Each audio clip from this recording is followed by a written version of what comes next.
여보, 어머니 도대체 언제까지 계신데? 이제 가실 때 되지 않았어? 나 불편해 죽겠어.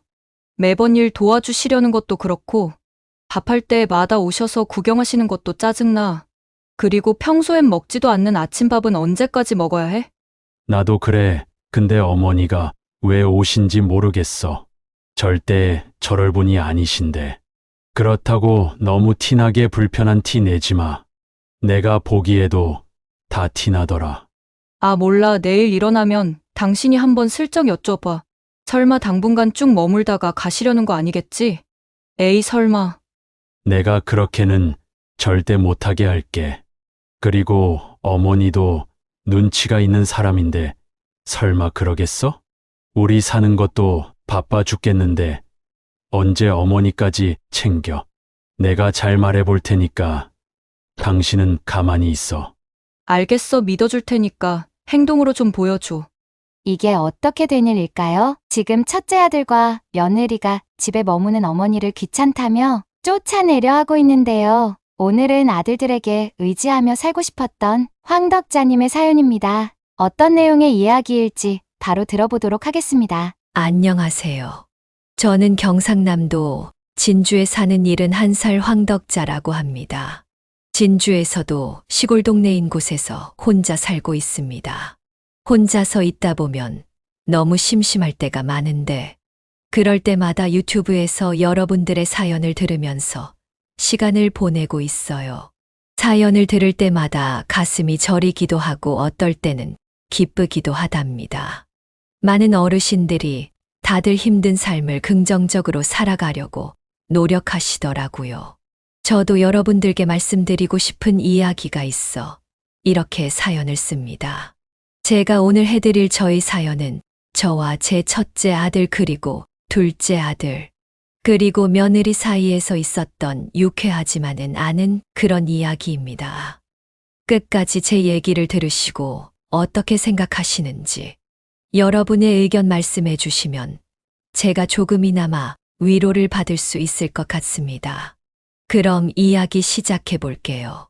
저는 어려서부터 시골에서 자라왔습니다. 태어나서 지금까지 계속 진주에서만 있었죠. 여기서 살면서 남편을 만나 결혼을 했고 아들 둘과 딸 하나를 낳아 모두 서울로 보냈습니다. 그렇게 남편과 여기서 농사를 지으며 살다가 남편이 세상을 떠난 지도 어언 7년이 다 되어 갑니다. 시간이 정말 빠르다는 걸 느낍니다. 남편이 세상을 뜬 게 바로 어제 같은데 벌써 7년이라니. 처음엔 혼자 살아야 되는 게 막막했습니다. 하지만 시골이라는 게 다들 아는 사람이라서 그분들의 도움을 받아 외롭지 않게 살 수 있었죠. 또 건강하게 살기에도 좋았고요. 아침이면 옆집 수녀엄마와 산책을 하고 같이 밭에 가서 일을 했습니다. 그러다 점심을 먹고 오후에는 동네 정자에 모여서 과일이나 떡을 먹으며 수다를 떨었죠. 나쁘지 않았습니다. 하루하루가 평온했거든요. 그때는 이런 삶이 죽을 때까지 지속될 거라 생각했습니다. 하지만 그건 제 착각이었어요. 요즘 들어서 건강이 눈에 띄게 안 좋아지는 걸 느꼈습니다. 농사를 오래 짓다 보니 허리와 무릎이 안 좋았고 거기다 당뇨까지 찾아왔어요. 시내에 있는 병원에 가서 진료를 받았지만 의사는 나이가 들어 그런 거니 너무 염려치 말고 꾸준히 약을 챙겨 먹으라고만 말했어요. 하지만 점점 시간이 지날수록 약이 없으면 하루를 멀쩡하게 보내기 힘들 정도가 되었습니다. 병원을 가기 위해 버스를 타고 걷고 하는 것도 못할 지경이었으니까요. 어느 날은 정말 무섭더라고요. 이렇게 혼자 있다가 갑자기 졸도를 해버리면 어쩌나 하고요. 저를 지켜주는 사람이 없었습니다. 물론 이웃이 있었지만 제가 집에서 큰일이 나 버리면 아무리 옆집이라 하더라도 알 수 없을 테니까요. 그래서 저는 서울에 있는 큰 병원에 갈 겸 자식들을 보러 가기로 결심했어요. 아들들이 너무 보고 싶었거든요. 하지만 딸 아이는 미국에서 살고 있기 때문에 안 되고 첫째 아들과 둘째 아들네 집을 방문하기로 했습니다. 다음 날 아들들에게 줄 반찬을 가득 싸고 약을 가득 챙겨서 버스 정류장으로 향했습니다. 무거운 짐을 드니 두 배는 힘이 들더군요. 몸이 예전 같지 않으니 마음도 약해지는 것 같았습니다. 그럴 때마다 아들들의 모습을 떠올렸습니다. 저를 반갑게 맞이해 줄 아들들을 생각하니 그래도 힘이 났습니다. 제가 농사 지어서 대학교까지 졸업시킨 자랑스러운 자식들이었으니까요. 지금은 첫째, 둘째 모두 괜찮은 회사에 다니면서 결혼까지 했습니다. 저는 어쩌면 엄마로서의 역할은 모두 한 셈이었죠. 주변 이웃들의 자식들은 시골에서 농사를 짓거나 시내에서 장사를 했는데 제 두 아들은 모두 서울에 있으니 가끔은 자랑할 수 있어 좋았습니다. 좋은 점만 있는 건 아니었어요. 다른 사람들은 자식들을 자주 볼 수 있었지만 저는 기껏해야 명절에 2번 정도만 볼 수 있었거든요. 그래도 명절마다 꼬박꼬박 먼 길을 와주는 자식들에게 고마웠습니다. 그래서 이번엔 제가 가기로 한 거죠. 물론 전화는 미리 했습니다. 하지만 많은 걸 준비하지 말라고 했죠. 그건 제가 부담스러웠으니까요. 그렇게 버스 안에서 창밖을 바라보며 가다 보니 금방 서울에 도착했습니다. 서울은 밤에도 반짝반짝 하더군요. 그 빛이 꼭 가족들이 저를 보고 웃어주는 것처럼 보였습니다. 서울의 빛과 소음이 저를 들뜨게 했죠. 물론 불안하고 익숙하지 않았습니다. 그러나 조금 있으면 첫째 아들이 데리러 올 것이었죠. 하지만 30분을 기다려도 아무도 오지 않았습니다. 저는 불안한 마음에 아들에게 전화를 걸었죠. 만석아, 어디쯤이냐? 차가 많이 막히는 거야? 아, 어머니 죄송해요. 제가 어머니 오신다는 걸 깜빡했네요. 어떡하죠? 거기서 택시 타고 오세요. 제가 문자로 주소 보내드릴 테니 기사님한테 보여주면 될 거예요. 저는 그 말을 듣고 불길한 느낌을 받았습니다. 어떻게 제가 온다는 걸 깜빡할 수가 있는지요.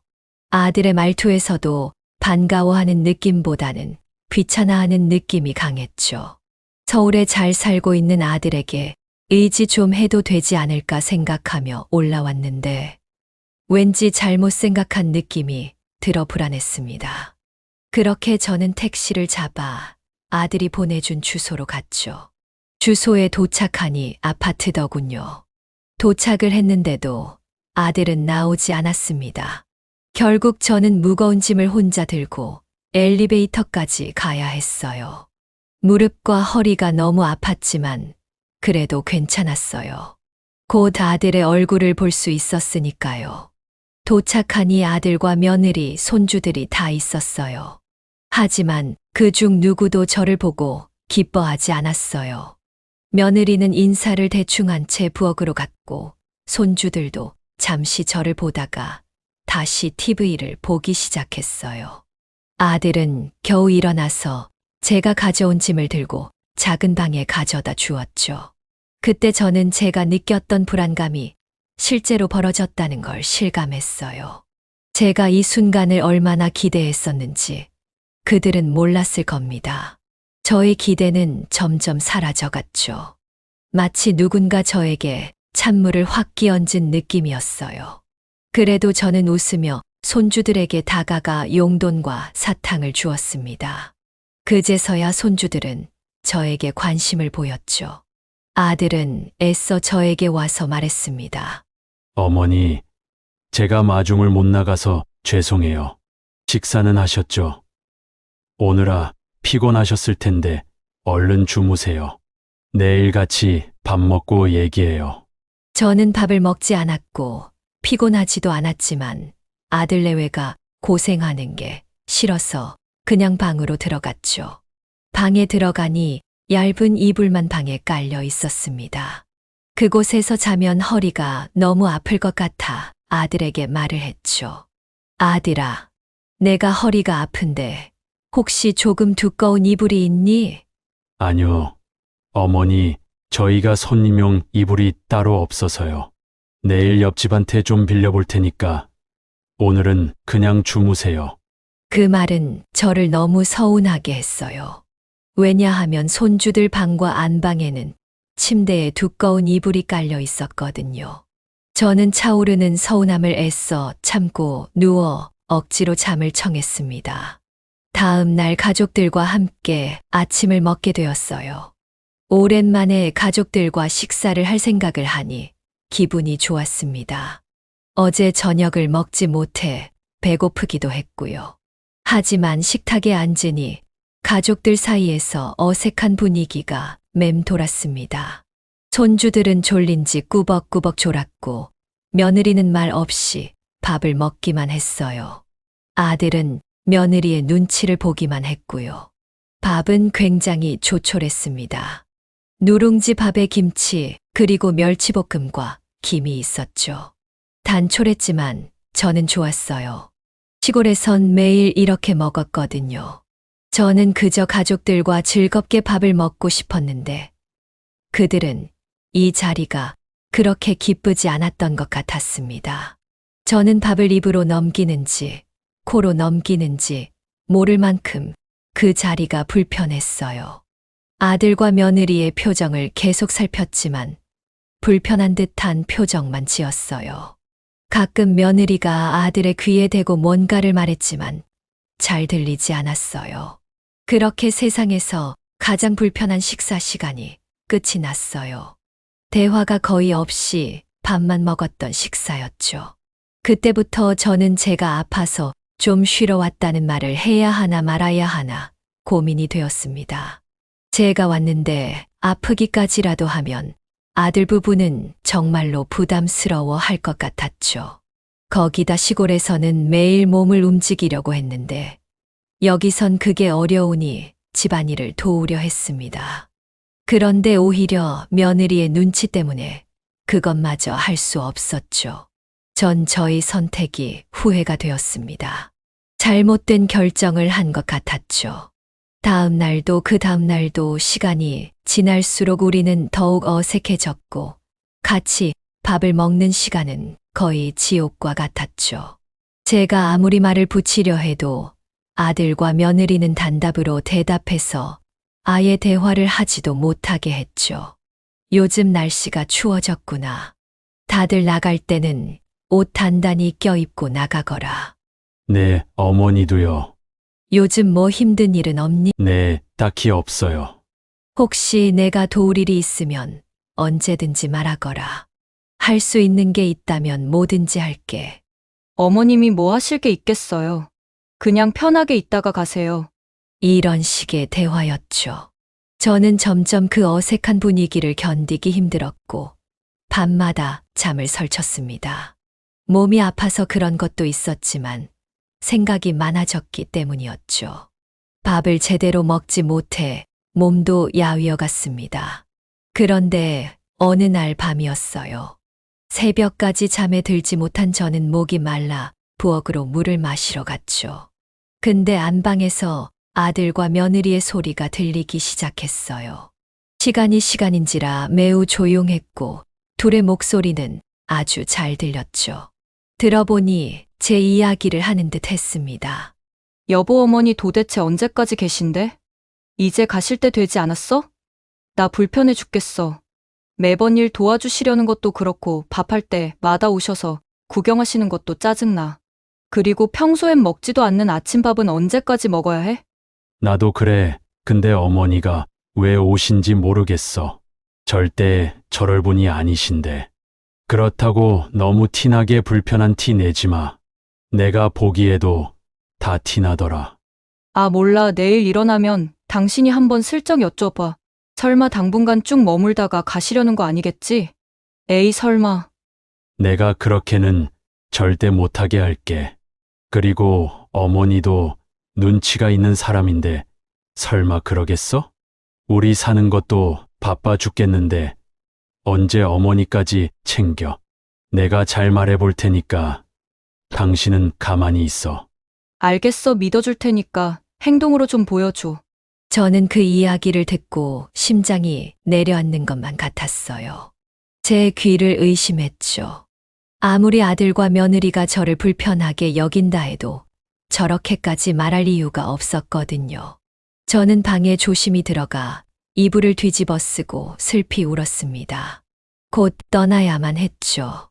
그렇게 다음 날이 되었고, 저는 아침 일찍 짐을 싸고 갈 준비를 했습니다. 첫째 아들 내외에게 더 이상 부담을 줄 수는 없었죠. 준비를 마치고 나오니 아들은 놀란 것 같았습니다. 조금은 기뻐하는 것도 같았죠. 어머니 가시게요? 그래, 이제 슬슬 가야지. 왜요? 좀 더 있지 않으시고요. 이렇게 갑자기 가시는 게 어딨어요? 내가 더 있어봤자 너네 부담스러워만 하지. 안 그러니? 아니에요, 어머님. 저희는 어머님 있으셔서 듬직하고 좋았는거려. 아쉬워요. 자주 오세요. 이젠 올 수 있으려나 모르겠다. 왜요? 어머니 무슨 일 있는 거 아니시죠? 일 없다. 가보마. 어머니 바깥까지 배웅해 드릴게요. 됐다. 나 때문에 아침 일찍 일어나느라 불편했을 텐데 더 자거라. 어머니 어디로 가시게요? 둘째네로 가련다. 둘째네 주소 알지? 그거 내 휴대폰에만 보내주렴. 저는 그렇게 아침 일찍 첫째 아들네를 나섰어요. 가슴에선 불이 이글이글 타올랐지만 제가 부담스럽게 한 건 사실이니 별말 하지 않았죠. 하지만 서운한 건 어쩔 수 없었어요. 그래도 둘째네는 그러지 않을 거라 생각했습니다. 왜냐하면 둘째가 첫째보다 애교가 훨씬 많았고 어렸을 적부터 저를 너무 좋아했기 때문이었죠. 얼마나 붙어 다녔는지 별명이 껌딱지였을 정도였습니다. 근데 택시 타고 둘째네로 가는 동안 통증이 조금 심하게 왔습니다. 얼른 병원에 가야 했지만 첫째 아들에겐 말을 하지 못해서 늦어진 것이었죠. 저 같은 시골 할머니가 뭘 알겠습니까? 그래서 저는 둘째네 도착하면 병원부터 같이 가달라고 할 참이었습니다. 그렇게 저는 둘째네로 향했죠.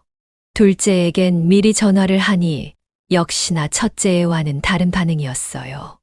매우 저를 반기는 듯 했죠. 어머니 그럼 오셔도 되죠? 얼른 오세요. 식사는 하셨어요? 아직이란다. 뭐 하고 있니? 저는 일어나서 회사 갈 준비하죠. 오시기 전에 출근해야 할 것 같아요. 아내한테 말해서 아침 차려달라고 부탁해 놓을게요. 이따가 저녁에 봬요. 그래. 회사 잘 다녀오거라. 저는 첫째네 때문에 기분이 불편했지만 그래도 둘째의 밝은 목소리에 다시 설레기 시작했죠. 제가 바라던 것이었어요. 그렇게 집 앞에 도착을 했고 출근한 둘째 아들 대신 며느리가 나와 있었어요. 어머니, 오랜만이네요. 오시느라 힘드셨죠? 짐 저한테 주세요. 그래, 아가야. 잘 지냈니?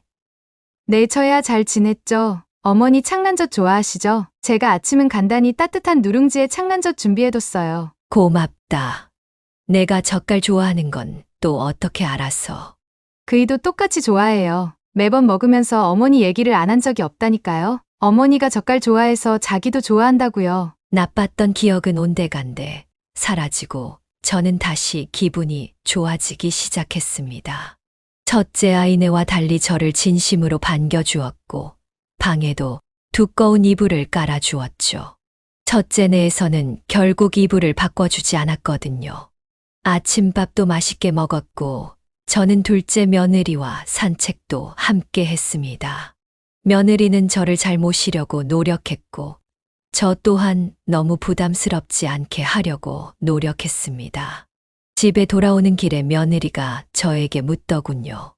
어머니 근데 어쩐 일로 서울에 다 오셨어요? 어머니 서울은 공기가 탁하다고 별로 안 좋아하시잖아요. 다름이 아니라 내가 몸이 요즘 말이 아니라서 도움 좀 받으러 왔다. 시내 병원에 갔더니 서울 큰 병원에 가보라고 해서. 정말요? 왜 이제야 말씀하셨어요? 당장 내일 연락해서 예약해 놓을게요. 고맙다, 며느라가. 저는 왠지 모르게 눈물이 났습니다. 첫째내서 받았던 서름 때문인지 이렇게 친절한 며느리의 태도가 너무 따뜻했거든요. 그렇게 저녁이 되었고 아들은 퇴근해서 돌아왔습니다. 오는 길에 제가 좋아하는 굴비를 사왔더라고요. 어머니 보고 싶었어요. 배고프시죠? 어머니 좋아하시는 굴비 사왔어요. 얼른 구워서 먹어요. 여보, 이것 좀 맛있게 구워줘. 그날 저녁은 정말로 행복한 시간이었어요. 손주 딸도 저를 정말로 좋아했고 아들과 며느리도 저에게 말을 많이 걸어주더군요. 어머니 괜찮아요. 여기 진짜 잘하는 병원 있으니까 가서 진료받으면 훨씬 좋아지실 거예요. 그래, 나도 그랬으면 좋겠구나. 어머니 혼자 계시는 게 정말로 걱정됐었는데 이렇게 얼굴 보니까 정말 좋아요. 아버님 돌아가시고 엄청 적적하시다고 하셨잖아요. 그래도 괜찮다. 같은 동네 친구들도 아직 많고 건강만 좀 더 좋아지면 좋겠다만. 이제 어머니도 나이 많이 드셨어요. 누가 좀 같이 어머니 옆에서 도와주면 좋을 것 같은데. 저는 그 말을 듣고 너무나 기뻤어요. 제가 정말 원하던 말이었죠. 그래서 저는 진주에서의 삶을 정리하고 여기에 오면 어떨까 생각까지 했어요. 이렇게 저를 반겨주는 아들이라면 이곳에서 다시 삶을 시작해도 좋겠다고 생각했거든요. 하지만 이 생각은 저의 착각에 불과했어요. 저는 주말에 예약한 병원에 아들과 며느리와 함께 방문을 했습니다. 역시 큰 병원이라 그런지 진주와는 다르게 여러 검사를 진행했습니다. 그때까지만 해도 저는 작은 아들과 살 기대에 크게 부풀어 있었죠. 검사 결과는 너무 심각하지도 그렇다고 좋게 나오지도 않았어요. 걸을 때 보조기구를 사용하면 좋을 것 같다는 것과 당뇨가 있으니 먹을 것과 약을 잘 조절해서 먹으라는 것이었죠. 평생 짊어지고 가야 하는 것이었어요. 하지만 저는 그래도 기분이 좋았어요. 진주에 혼자 있을 때는 정말 힘들었지만 이렇게 내 옆에 아들과 며느리가 잘 보살펴준다면 이 정도 아픈 거야 괜찮았죠. 아들과 며느리에게 직접적으로 묻진 않았지만 지금까지의 행동을 본다면 제가 의지해도 괜찮을 것 같았죠. 하지만 제가 먼저 이야기를 꺼내지는 않기로 했어요. 그건 이 아이들에게도 부담이 될 테니까요. 그래서 아들이 먼저 그 이야기를 꺼내주길 바랬고, 그러지 않는다면 저는 다시 진주로 내려갈 생각을 하고 있었죠. 그렇게 며칠이 지났어요. 둘째 아들과 며느리는 변함없이 저를 잘 챙겨주었죠. 하지만 저는 첫째 아들네에서 있었던 일이 생각이 났어요. 혹시 둘째 아들과 며느리도 나를 귀찮아하는 거면 어떡하지? 사실 나를 짐으로 생각하는데 앞에서만 이러는 것 아닐까? 라는 생각들이 제 머릿속을 맴돌았죠. 그래서 저는 아들과 며느리에게 물었어요. 혹시 내가 여기 있는 게 많이 불편하니? 네. 아니요, 어머님 그게 무슨 소리세요. 저는 어머님이 있어서 너무 좋은 거려. 그치? 그럼요, 저는 어머님이 꼭 제 친정어머니 같아서 너무 편해요. 어머님 있고 싶은 만큼 있다가 가세요. 정말이냐? 내가 여기 더 있어도 되는 거지. 그럼요, 어머님. 진주에 가봤자 더 외롭기만 하시지 않겠어요? 저희랑 좀 더 있다가 편할 때 가세요. 그런데 얼마나 계시려고요? 아직 생각은 안 해봤다만. 내가 혼자 생활하기엔 너무 힘이 들어서 너희가 괜찮다면 조금 더 있고 싶은데 괜찮겠니? 아휴, 별 말씀을요. 당연하죠. 저는 아들과 며느리 앞에서 눈물을 흘리고 말았습니다. 아들과 며느리의 말은 저에게 감동이었고 저는 당장 죽어도 여한이 없다고 생각했죠. 그렇게 몇 주가 지났습니다. 저는 꾸준히 병원을 다녔고 저희 건강도 조금씩 괜찮아지기 시작했어요. 재활훈련도 했고 치료도 꾸준히 받았거든요. 제가 가지고 있는 병은 제가 어떻게 관리를 하냐에 따라 달라지는 거였어요.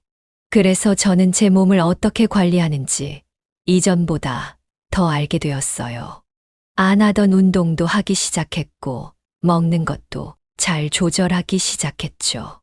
이 모든 건 며느리와 아들이 도와주었어요. 저에겐 정말 든든한 지원군이었죠. 야위었던 몸은 점점 다시 정상으로 돌아왔고 컨디션도 이전보다 많이 좋아졌습니다.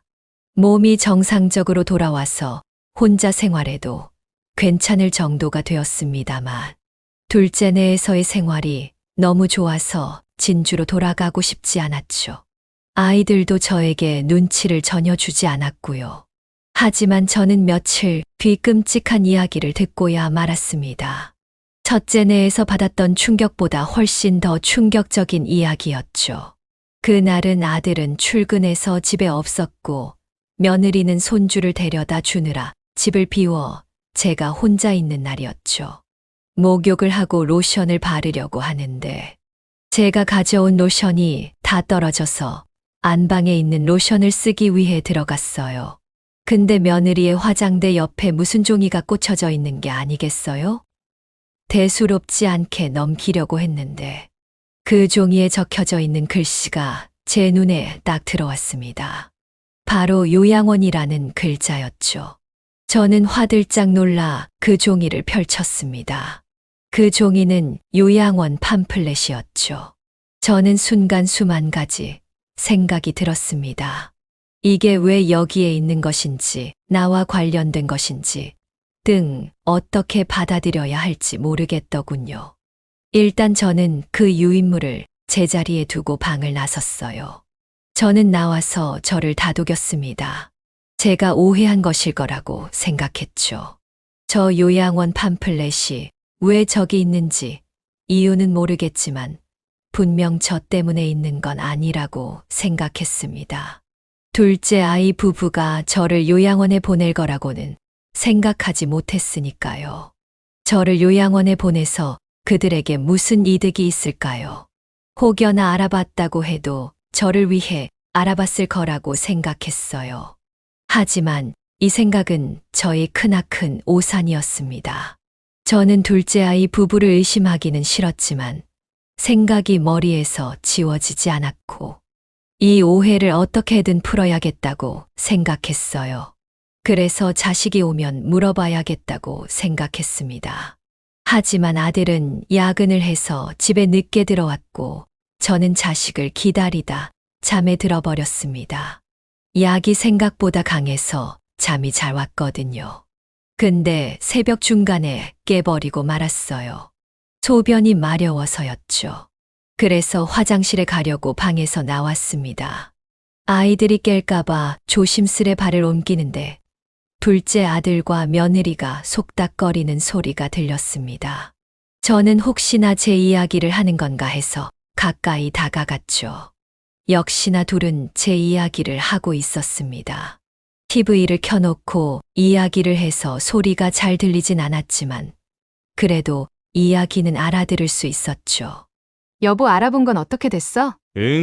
가격도 괜찮고 시설도 나쁘지 않아. 아마 내가 어머니 잘 설득하면 가실 수도 있을 것 같아. 가실 수도 있어가 아니라 무조건 가셔야지. 거기 가면 답도 주고 일도 해주고 병수발도 다 해주는데 무조건 가시는 게 맞지. 요즘 힘들지?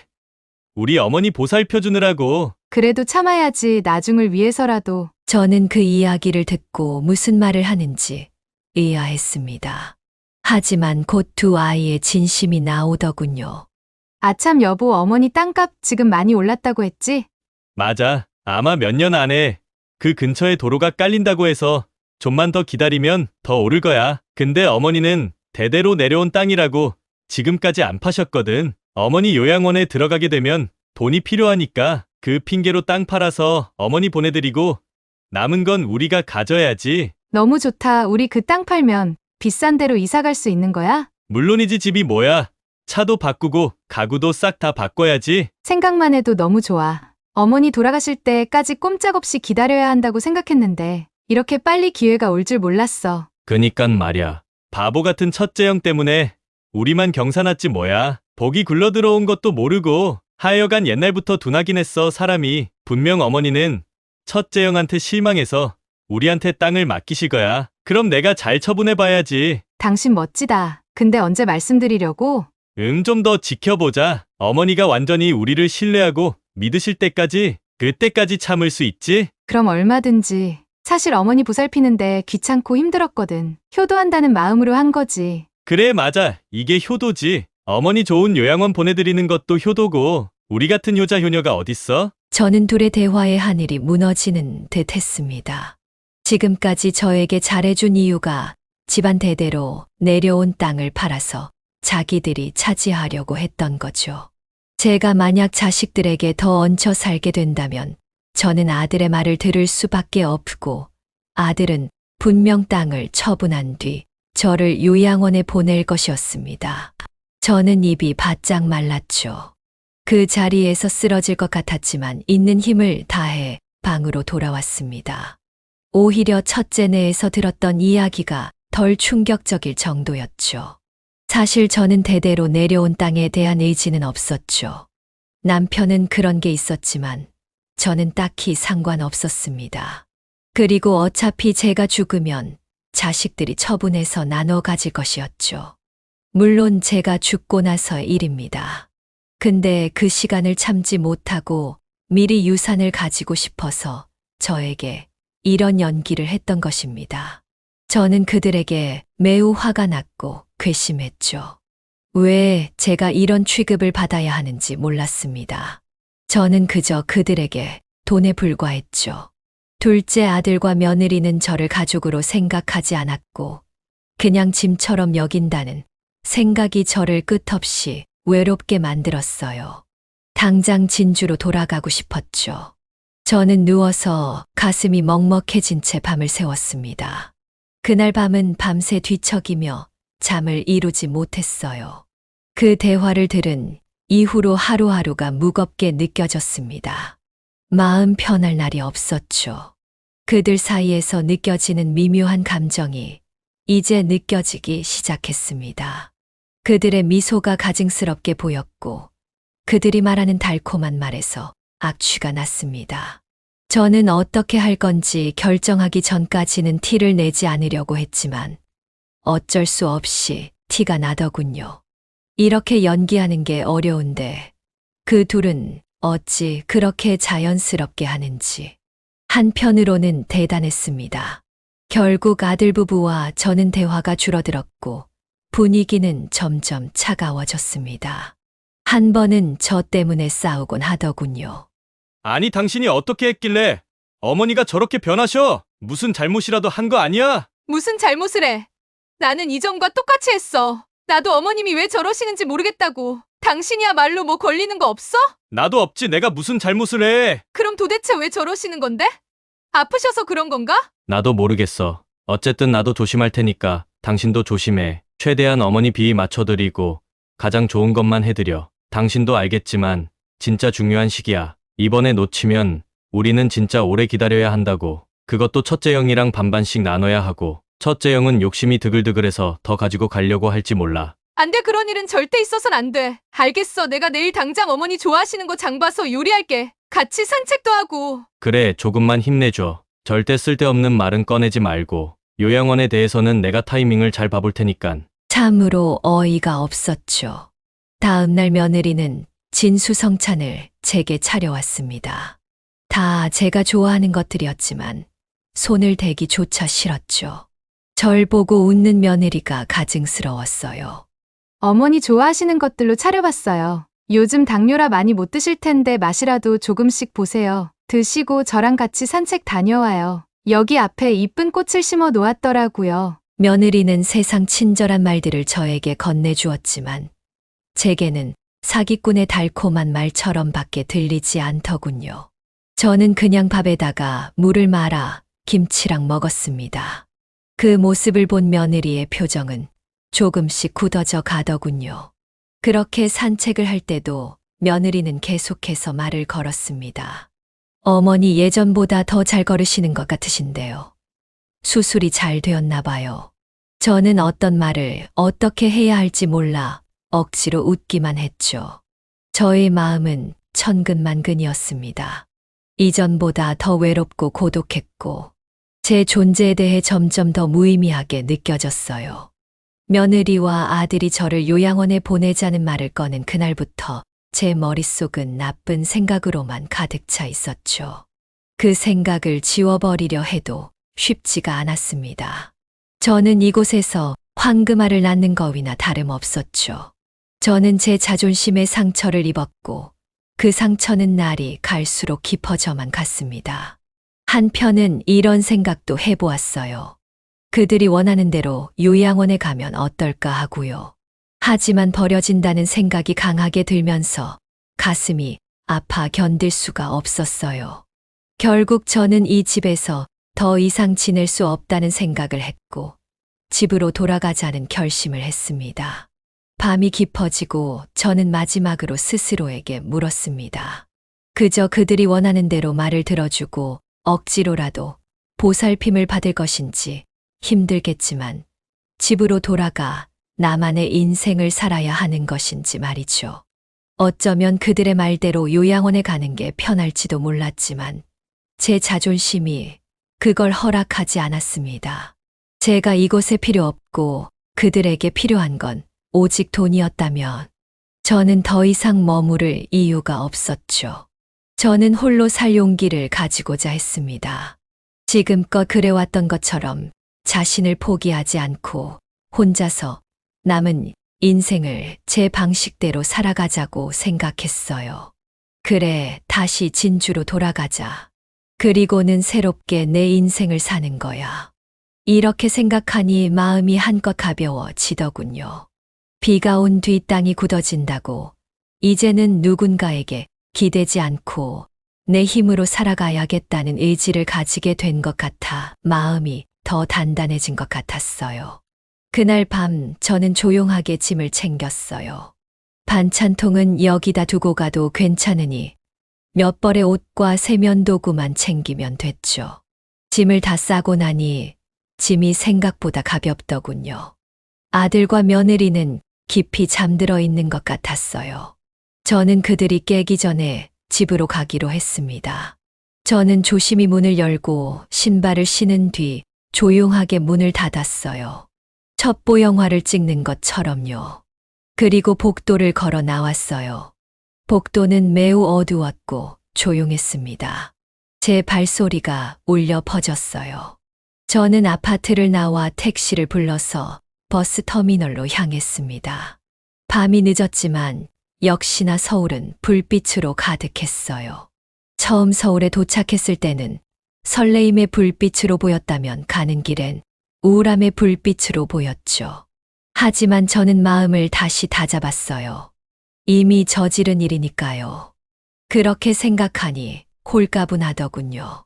이제는 아무에게도 의지하지 않고 제 자신의 힘으로 삶을 개척해 가고자 했으니까요.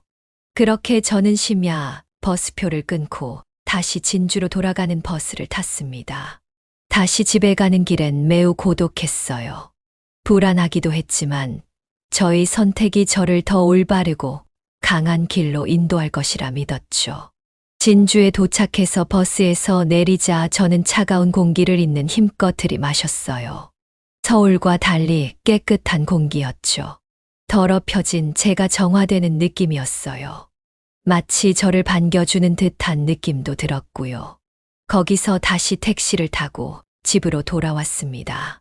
집은 역시 적막하고 고요하더군요. 제가 집에 왔을 때 깨달았던 건 집을 오래 비워놨음에도 굉장히 깔끔하다는 거였어요. 저는 이웃에 사는 친구들이 제가 없을 때 집 청소를 해줬다는 걸 알았죠. 그걸 아니 마음이 뭉클해 눈물이 흐르더군요. 이게 정말 내가 원했던 거라고 생각했어요.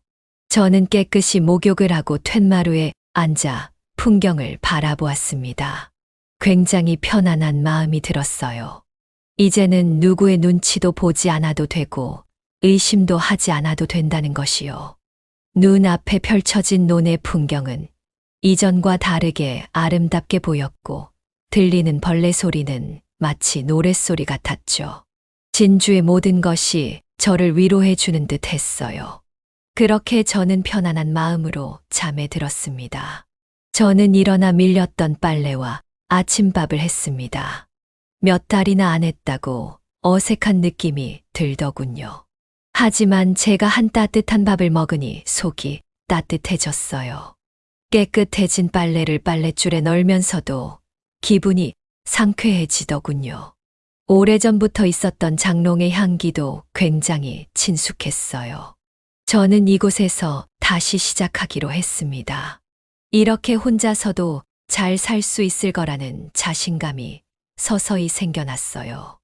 물론 주변 이웃의 도움이 필요할 때가 있겠지만 내 인생은 결국 내가 책임져야 한다는 결심이 굳어졌습니다.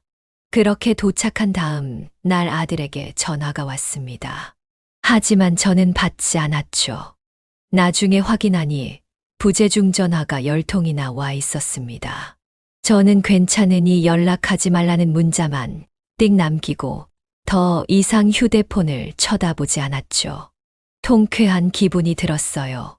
아마 아들과 며느리는 지금쯤 굉장히 당황해하고 있을 터였어요. 자신들의 계획이 틀어졌으니까요. 저는 아들과 며느리가 다투는 모습을 상상하며 짓궂지만 웃음이 나왔어요. 그렇게 저는 저만의 일상을 다시 시작하게 되었죠. 하지만 몸이 조금 불편해서 저를 가끔 와서 돌봐줄 사람을 구했어요. 동남아에서 온 처자였는데 한국말은 조금 서툴지만 저를 지극정성으로 잘 보살펴 주었죠. 나이도 어려서 마치 제 손주들을 보는 듯한 느낌도 들었고요. 몸이 정말 아플 때 누군가가 옆에서 도와준다는 것이 이렇게 커다란 것인지 몰랐습니다. 저는 약을 잘 챙겨 먹었고 저를 도와주는 처자는 매일 같이 저와 산책을 하고 스트레칭을 시켜주면서 무릎 재활을 도와주었죠. 밥도 나물 위주로 잘 챙겨 먹었어요. 그렇게 시간이 지나니 점점 몸이 회복되는 듯 하더군요. 조금씩 밭일도 할 수 있게 되었고 점점 더 멀리 산책을 갈 수 있었습니다. 저는 다시 이웃 친구들과 함께 일상을 지낼 수 있게 되었고 이전보다 더 사소한 것에 행복을 느낄 수 있었습니다. 갓 지은 밥의 온기, 다 마른 빨래의 상쾌한 향기, 논밭을 걸을 때 들리는 청량한 소리들, 이 모든 게 저에게 행복으로 다가왔어요. 그리고 가장 행복할 때는 농사를 지을 때였어요. 물론 몸이 아파서 많은 양을 하지는 못했지만요. 저는 이 넓은 논이 저에게 너무나 많다는 생각이 들었죠. 그래서 이 땅을 필요한 사람에게 팔고 그 돈으로 더 가치 있는 일을 하고 싶다는 생각이 들었어요. 저에겐 조그만 땅만 있으면 됐거든요. 땅을 팔아 어느 정도는 제 생활비와 노후를 위해 저축해 놓고 나머지 돈은 이 돈이 필요한 누군가에게 주려고 했어요. 물론 그건 제 아들과 며느리는 아니었죠. 그들은 지금의 돈으로도 충분해 보였어요. 돈을 더 가지고 싶은 건 그저 욕심이었죠. 그래서 저는 땅을 팔기 위해 아는 사람에게 부탁을 해놓았고 팔리는 동안 이 돈을 어디다가 쓸 것인지 고민을 하기 시작했어요. 그렇게 며칠이 지났을까요? 땅을 내놓았다는 소식을 어디선가 들었는지 둘째 아들과 며느리가 저를 보러 내려왔어요. 제가 논에서 일을 하고 돌아왔는데 저희 집 마당에 서 있더라고요. 아들은 보자마자 저에게 다가와 물었습니다. 어머니 땅 파신다는 게 사실이에요? 오자마자 그 소리냐? 그래, 네 말이 맞다. 나에겐 필요도 없는 땅 팔려고 한다. 그 땅 지금 팔아서 뭐 하시게요? 곧 우리 논 옆에 도로 깔린다는 뉴스 쫙 풀릴 텐데 그 이후에 팔아도 늦지 않아요. 지금 팔면 손해라고요. 알고 있다. 근데 나는 정말 논에서 농사를 지을 사람에게만 팔 거야.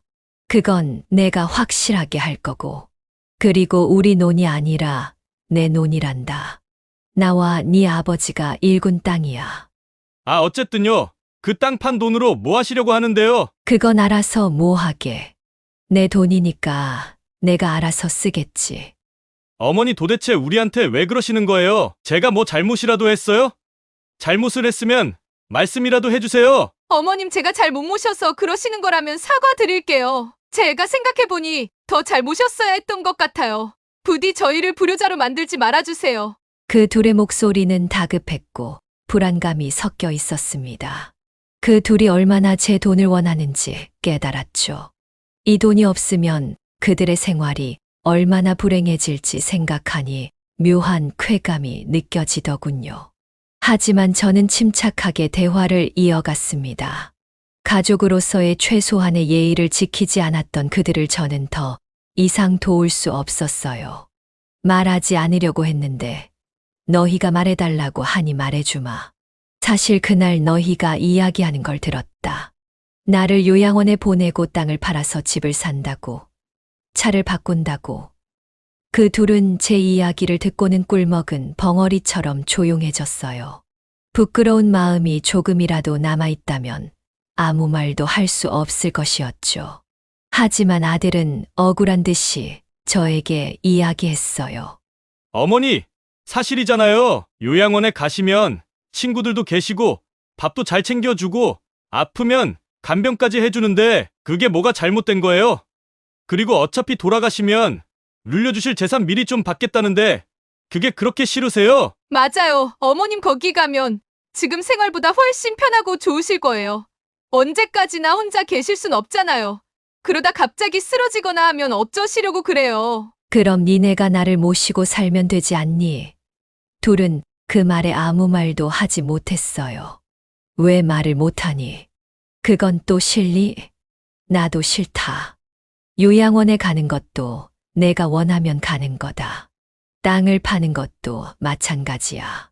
너희가 원한다고 내가 갈 수는 없는 거란다. 조금만 기다렸으면 너희가 이 모든 걸 가지고 갈 수 있었을지도 모르지. 하지만 이미 늦었다. 나는 너희에게 실망을 했고 내 재산을 물려줄 생각이 추호도 없으니 다시 서울로 올라가거라. 저는 단호하게 그들에게 말을 했고 흔들리지 않았습니다. 아들과 며느리가 안쓰럽긴 했지만 제 마음은 그대로였죠. 그제서야 아들과 며느리는 울먹이며 미안하다고 말했습니다. 목소리는 점점 애원하는 투로 바뀌었고 저를 설득하려 노력을 하기 시작했죠. 나를 외면하고 요양원으로 보내려 했던 너희들이 이제 와서 후회한다고 하더라도 나는 내 마음을 쉽게 풀어줄 생각이 없어. 어머니, 정말 죄송해요. 제가 생각이 짧았어요. 한 번만 용서해 주세요. 어머님 저도요. 한 번만 더 기회를 주시면 다시는 그러지 않을게요. 그럴 생각조차 하지 않을 테니 제발요. 저는 아들과 며느리에게 당분간 저를 찾지 말라고 한 뒤 그들을 지나쳐 집 안으로 들어가 문을 잠갔죠. 문 밖으로 그들의 화난 목소리가 들리더군요. 저는 그제야 그동안 제가 받았던 상처를 갚은 듯 했습니다. 이것이 저희 작은 복수였죠. 저는 그들이 가고 나서야 집 밖으로 나왔고 밤하늘에 펼쳐진 별들을 보았습니다. 밖은 추웠지만 공기가 맑았습니다. 이제 남은 생은 저 스스로 책임져야 한다는 결심이 확고해졌죠. 가족들에게 다시는 기대지 않겠다는 마음도 생겼습니다.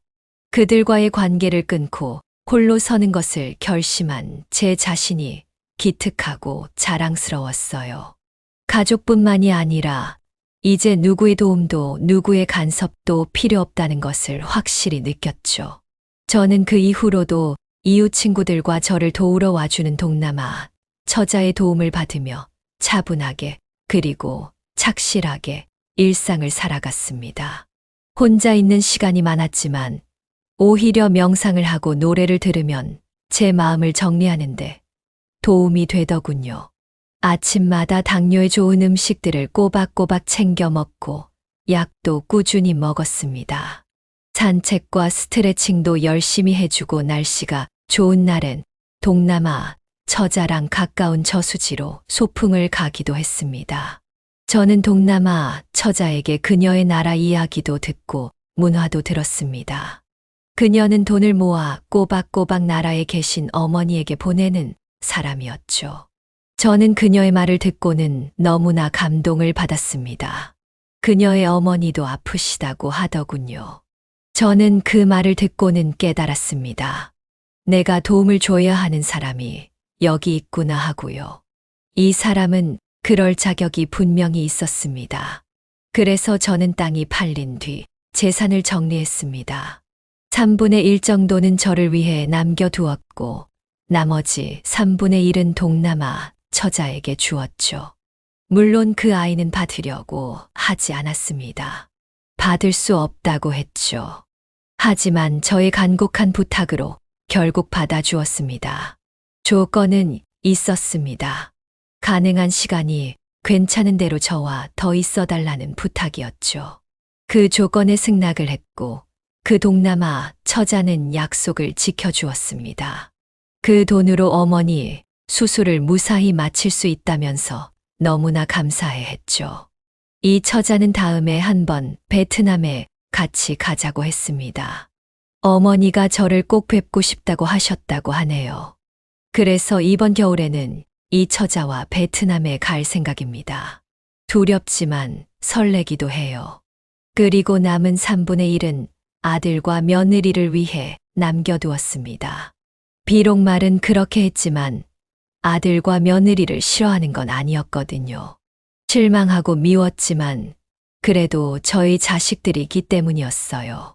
그들도 그들의 삶을 사는데 힘들었을 테니까요.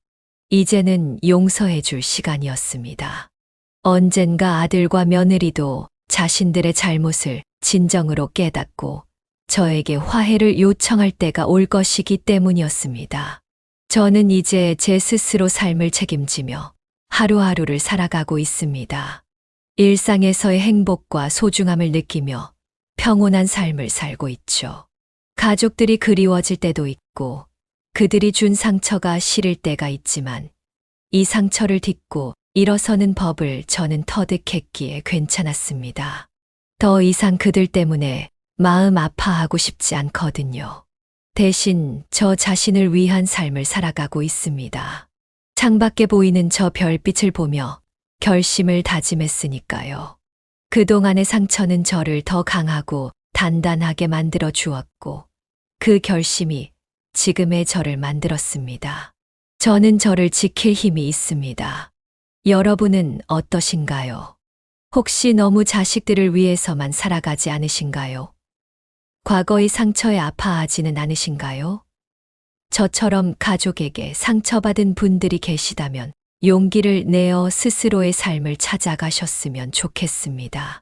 누구에게나 힘든 시간이 있겠지만 그것을 이겨내고 나면 희망찬 새로운 삶이 기다리고 있다는 걸 알아주셨으면 합니다. 마치 저처럼 말이죠. 이제 저는 남은 인생도 홀로 씩씩하게 살아가려고 합니다. 제가 좋아하는 걸 하면서 제가 좋아하는 사람들을 만나면서 말이죠. 혼자라는 사실은 더 이상 무섭지 않아요. 그리고 여러분은 혼자가 아닙니다. 여러분을 사랑해주는 사람들을 만나세요.